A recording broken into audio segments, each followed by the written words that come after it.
프랑스인들이 경제가 나쁜데도 불구하고 왜 일을 열심히 하려고 하지 않는가를 주 35시간제가 프랑스 경제 활력을 갉아먹고 있다는 위기감이 팽배한 상태입니다. 영국의 파이낸셜 타임스는 역사상 가장 어리석은 노동시장 개혁이라고 혹평한 적도 있습니다. 한번 적게 일하는 시스템에 익숙해지면 다시 혁신을 위해 고삐를 재는 것이 거의 불가능해집니다.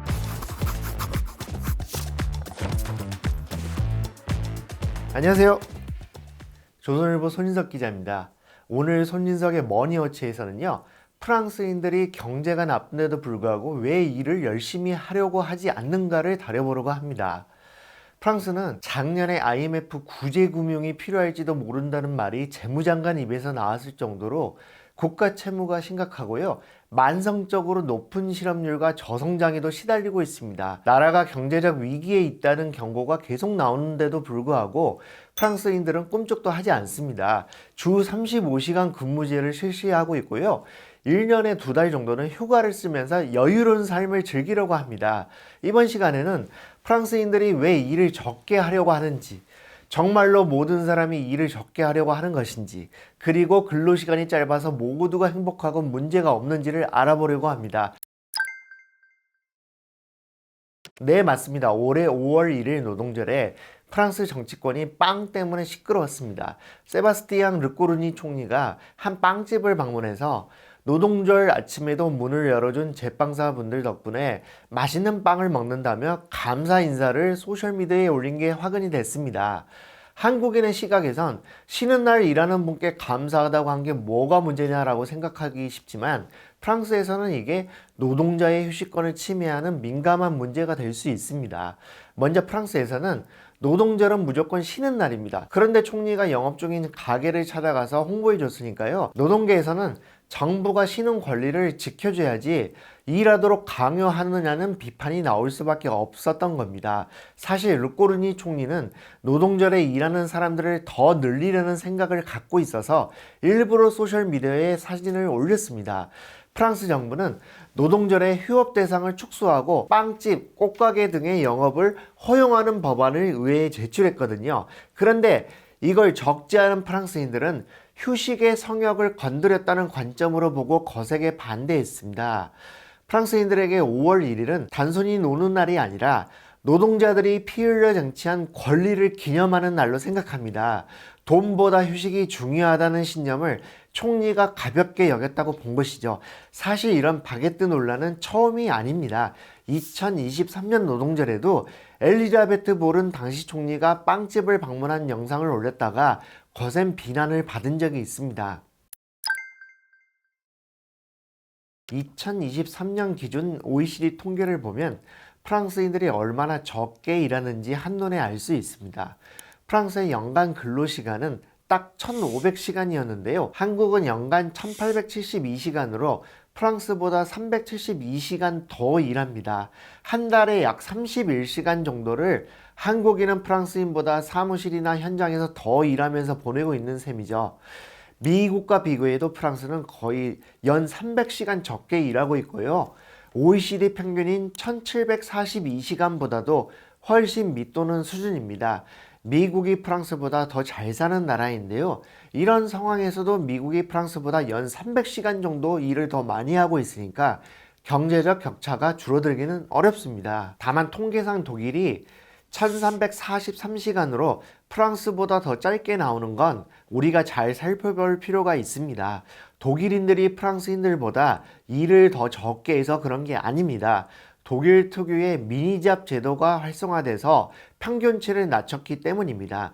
미니잡은 초단기 파트타임 일을 말하는데요, 독일 정부가 세금도 면제해주고 사회보장 기여금을 내지 않아도 나중에 사회보장 혜택을 어느 정도 받을 수 있게 해주는 일을 말합니다. 쉽게 말해서 짧게 저임금으로 일을 하더라도 일단 일을 하라고 정부가 당근을 주면서 독려하는 건데요, 그래서 독일이 실업률이 3%대로 낮습니다. 하지만 프랑스는 강성 노동단체들이 노동의 질 저하를 이유로 이런 미니잡과 비슷한 제도 도입을 막고 있어서 근로자 한 명당 평균 근로시간이 더 높게 잡히는 면이 있습니다. 근로시간 통계는 놀고 있는 사람들을 빼고 일을 하고 있는 취업자만을 대상으로 하기 때문에 실업률이 7%대로 독일보다 2배 정도 더 높은 프랑스가 국가 전체적으로 일을 더 많이 한다고 보기는 어렵습니다. 프랑스인들은 근로시간이 짧은 것도 부러운데요. 휴가 기간을 들으시면 아마 더 놀라실 겁니다. 제가 가져온 국가별 휴가 일수 데이터를 한번 보시죠. 프랑스는 법정 의무 휴가가 25일입니다. 여기에 법정 공휴일 11일을 더하면 1년에 공식적으로 쉬는 날만 36일이죠. 주말을 제외한 평일 기준이니까 이미 7주 정도의 휴가가 확보되는 셈입니다. 이 자료에서 보면 미국은 법정 의무 휴가가 없는데요. 의무 휴가 자체가 없다기보다는 노사가 자율적으로 정하라는 것이며 국가가 법으로 정해서 강제하는 의무 휴가는 없다는 뜻입니다. 프랑스 직장인들이 휴가를 즐기는 기간은 법정 의무 휴가와 공휴일만이 아닙니다. 더 많이 쉽니다. 바로 RTT라는 제도 덕분인데요. 프랑스는 주 35시간 근무가 법률로 정해졌습니다. 일하다 보면 실제로는 이보다 길게 일하는 경우가 많습니다. 이때 초과해서 일한 시간을 돈으로 받는 대신 모아서 휴가로 돌려받는 것이 바로 RTT입니다. 이 RTT가 보통 연간 10일에서 많게는 20일 넘게 발생합니다. 결국 기본 휴가 7주에 RTT까지 더하면 프랑스인들은 1년에 9주에서 10주까지도 휴가를 갈 수 있다는 계산이 나옵니다. 1년에 52주 중에서 거의 2달 반 가까이를 쉬는 셈입니다. 여기에 더해 업종별 단체 협약이나 회사별 규정에 따라 근속 연수가 길면 추가 휴가를 주기도 하고 징검다리 연휴 사이에 끼어있는 날을 쉬게 해주는 등 쉴 수 있는 장치가 겹겹이 쌓여 있습니다. 프랑스인들에게 5월은 본격적인 여름 휴가를 앞두고 즐기는 예비 휴가철이나 다름없습니다. 5월에 공휴일이 집중되어 있기 때문인데요. 5월 한 달에만 3번 내지 4번의 공휴일이 있습니다. 5월 1일은 노동절이고요. 5월 8일은 2차 세계대전 승전 기념일입니다. 또 아상시옹이라고 예수 승천일이라는 공휴일이 있는데요. 이건 매년 날짜가 바뀌지만 5월 중 목요일입니다. 그리고 오순절이라고 부활절 이후 50일이 지났을 때 쉬는 공휴일이 또 있는데요. 이건 5월일 때도 있고 6월일 때도 있습니다. 프랑스인들은 5월에 이렇게 자주 있는 공휴일을 활용해서 길게 쉽니다. 예를 들어서요. 목요일이 예수승천일 휴일이면 금요일에 휴가를 붙여서 목금토일 이렇게 4일 연속 연휴를 만드는 식입니다. 이런 식으로 해서 5월에 1, 2주 정도는 통째로 쉬는 프랑스인들이 많습니다. 더 놀라운 건 이렇게 5월 내내 징검다리 휴가를 즐기면서 에너지를 보충한 프랑스인들이 불과 한두 달 뒤인 7, 8월이 되면 다시 3주에서 한 달씩 여름 휴가를 떠난다는 점입니다. 일하기 위해 쉬는 것이 아니라 쉬기 위해 일한다는 이들의 가치관이 5월 달력에 그대로 녹아 있다고 볼 수 있습니다. 하지만 5월의 과도한 공휴일로 경제가 잘 안 돌아간다는 지적이 많고요. 특히 자영업자들이 힘들어하고 그래서 지난해 프랑스 정부가 5월의 공휴일을 줄이려고 시도했지만 강력한 국민적 반대에 부딪혀서 보류 상태가 됐습니다. 이건 작년에 실시한 한 여론조사인데요. 공휴일 줄이는 방안에 대해 응답자의 75%가 반대했다는 것입니다. 프랑스인들은 여유 있는 삶을 즐기려고 하고요. 주아드 비브르라고 직역하면 삶의 기쁨이라는 철학과 인생관을 갖고 있습니다. 밥을 먹을 때 대화하면서 천천히 즐기고요. 일을 서두르지 않고 워라밸을 유지하려고 애씁니다. 우리나라도 그렇듯이 프랑스도 근무 강도가 직장마다 사람마다 달라서 일반화하기는 쉽지 않지만요. 제가 파리에서 특파원을 할 때 보거나 주변 프랑스인들이 하는 얘기를 들어보면 이래도 회사가 돌아가나 싶을 정도로 여유 있는 풍경이 자주 있습니다. 가장 상징적인 게 바로 뽀즈 카페라는 커피 타임입니다. 동료들과 모여서 신변 잡기는 물론이고 정치, 경제, 사회 이슈를 망라해서 수다를 떠는데요. 하루에도 몇 번씩 이런 포즈 카페 시간을 갖습니다. 프랑스에서 취업한 한국인들 중에서는요. 포즈 카페를 너무 자주 가져서 처음에는 이래도 되는지 어색했다고 이야기하는 경우도 있습니다. 이 질문이 사실 프랑스 경제의 아픈 것을 찌르는 핵심입니다. 결론부터 말씀드리면 주 35시간제가 프랑스 경제 활력을 갉아먹고 있다는 위기감이 경제계를 중심으로 팽배한 상태입니다. 실제로 에마뉴엘 마크롱 대통령은 기회가 있을 때마다 프랑스인들은 이웃 나라들보다 너무 적게 일한다고 쓴소리를 쏟아내고 있습니다. 마크롱 대통령은 우리가 누리는 탄탄한 복지 모델을 유지하려면 결국 더 많이 일해서 더 많은 부를 창출해야 한다고 말합니다. 일을 적게 하면서 복지만 바랄 수 없다는 점을 분명히 하고 있습니다. 우리나라의 정경련에 해당되는 프랑스의 메데프라고 하는 경영자 협회를 비롯해서 경제계 단체에서는요, 주 35시간제가 도입된 이후에 프랑스 기업들의 인건비 부담이 급증하면서 독일 등 경쟁국에 비해 산업 경쟁력이 크게 뒤처졌다고 분석합니다. 근로시간은 줄었는데 임금은 깎지 못하게 되니까 기업의 부담이 많이 늘어났고요. 결국 이것이 투자 감소와 성장 정체로 이어졌다는 분석이 나오고 있습니다. 영국의 파이낸셜 타임스는 35시간제를 두고 역사상 가장 담대하지만 가장 어리석은 노동시장 개혁이라고 혹평한 적도 있습니다. 제가 특파원 시절에 로랑 브롱스키라는 프랑스 기술 강소기업의 대표를 만나본 적이 있습니다. 이분은 프랑스 중견 중소기업 연합회 회장을 맡고 있어서 보시는 것처럼 TV에도 자주 나오는 분인데요. 브롱스키 씨는 저한테 주 35시간 근무제는 프랑스가 2차 대전 이후에 만든 법률 중에서 가장 바보 같은 법이라고 했습니다. 왜냐하면 35시간제를 지키게 하기 위해서 35시간을 넘어서 일하면 시간의 근로수당을 대폭 할증해서 지급하게 돼 있는데요.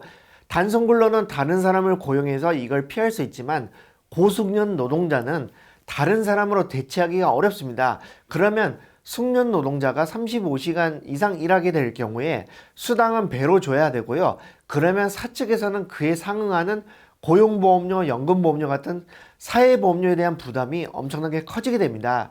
그러면 기업 입장에서는 원가 경쟁력이 떨어지게 되고 고용도 더 늘리지 않게 됩니다. 이런 이유로 브롱스키 씨는 2차 대전 이후에 만든 법률 중에서 제일 바보 같은 법이라고 표현을 썼던 겁니다. 네, 이 부분이 바로 프랑스 노동의 역사를 이해하는 가장 중요한 열쇠입니다. 우리가 흔히 보는 프랑스인은 연간 1,500시간만 일한다는 평균 수치에는 함정이 숨어 있습니다. 프랑스 노동부의 2024년 자료를 보면 정규직 근로자는 연간 1,661시간을 일하는 반면 비정규직은 겨우 970시간을 일합니다. 700시간 가까이 차이가 나죠.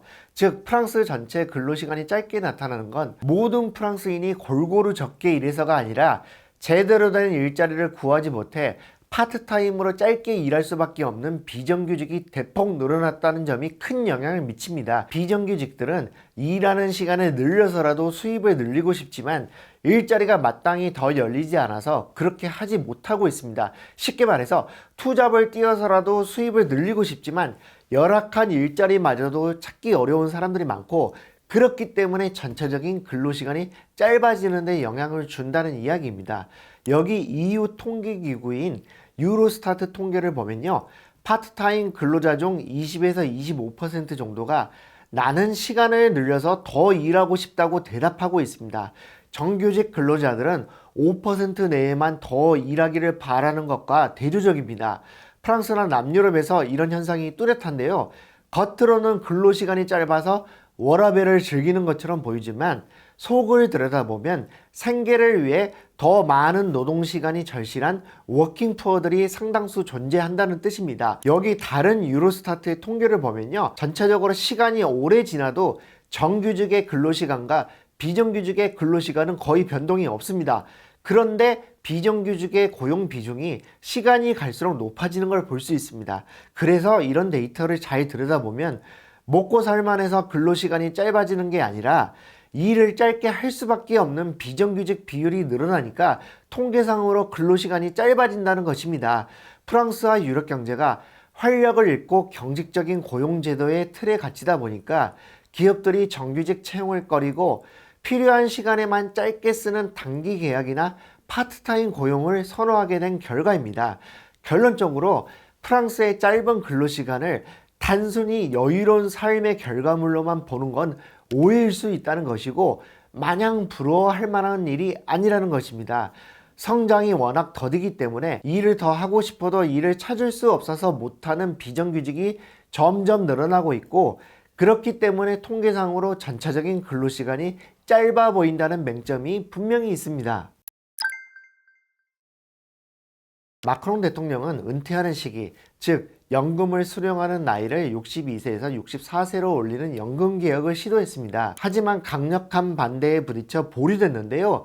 프랑스인들이 거리로 쏟아져 나와서 연금 개혁에 반대했던 핵심 이유는 게을러서라기보다는 사회 시스템 자체가 무조건 빨리 은퇴하는 게 유리하게 설계되어 있기 때문입니다. 노후를 국가가 책임지지 않는 우리나라와 완전히 다릅니다. 프랑스는 연금의 소득 대체율이 70%가 넘다 보니 하루라도 빨리 은퇴해서 연금을 받고 평온한 노후를 즐기는 게 유리합니다. 퇴직 직전 벌던 돈의 70% 이상을 국가가 죽을 때까지 보장합니다. 이런 높은 소득 대체율은 노동 의욕을 저하시킵니다. 조금만 더 버티면 일 안 해도 노후를 버틸 수 있을 만큼 연금이 나오는데 왜 굳이 힘들게 야근하고 경쟁하며 살아야 하느냐는 인식이 깔려 있습니다. 게다가 우리나라와 크게 다른 게 또 있습니다. 프랑스는 모두가 대학을 가지 않고 군대도 징병제가 아니다 보니 젊은이들이 사회생활을 시작하는 평균 나이가 대졸자들을 포함해서 평균을 내더라도 22.5세밖에 안 됩니다. 군대 다녀와서 20대 후반에 사회생활 시작하는 우리나라와는 다릅니다.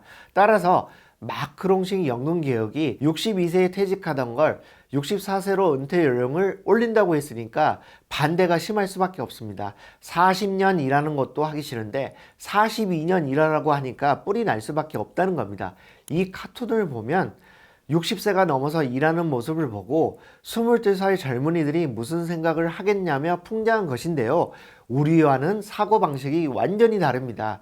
마크롱 대통령은 연금 개혁을 위해 부단한 노력을 기울였지만 국민들의 거센 반발에 부딪혀 끝내 성취하지 못했습니다. 프랑스 사람들은 늘 이야기합니다. 삶의 여유로움을 즐기면서 살아가자고요.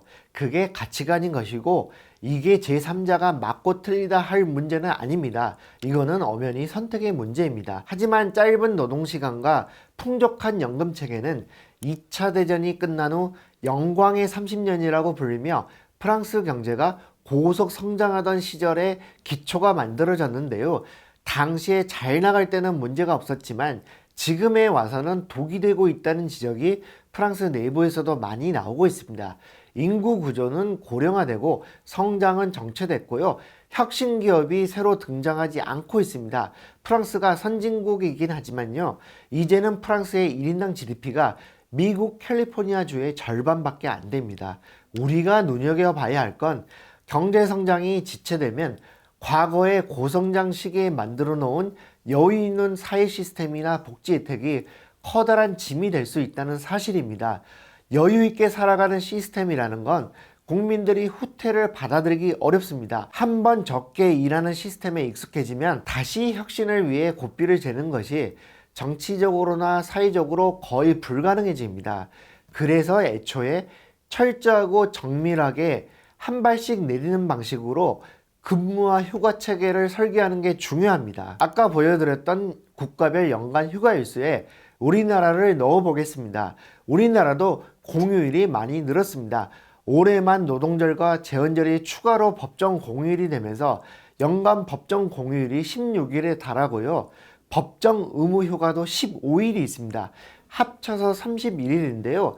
아직은 각 36일씩인 프랑스나 스페인보다는 적지만 29일인 독일이나 28일인 영국보다는 더 많이 쉬고 있습니다. 정리해 보겠습니다.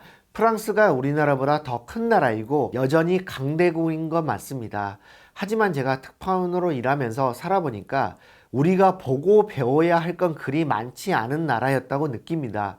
우리가 프랑스 모델을 보면서 반드시 기억해야 할 것은 과거의 풍요가 미래의 풍요를 보장하지 않는다는 것입니다.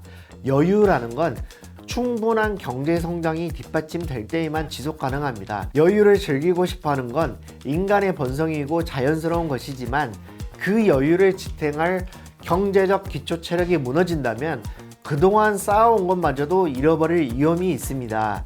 오늘은 여기서 마무리하겠습니다. 감사합니다.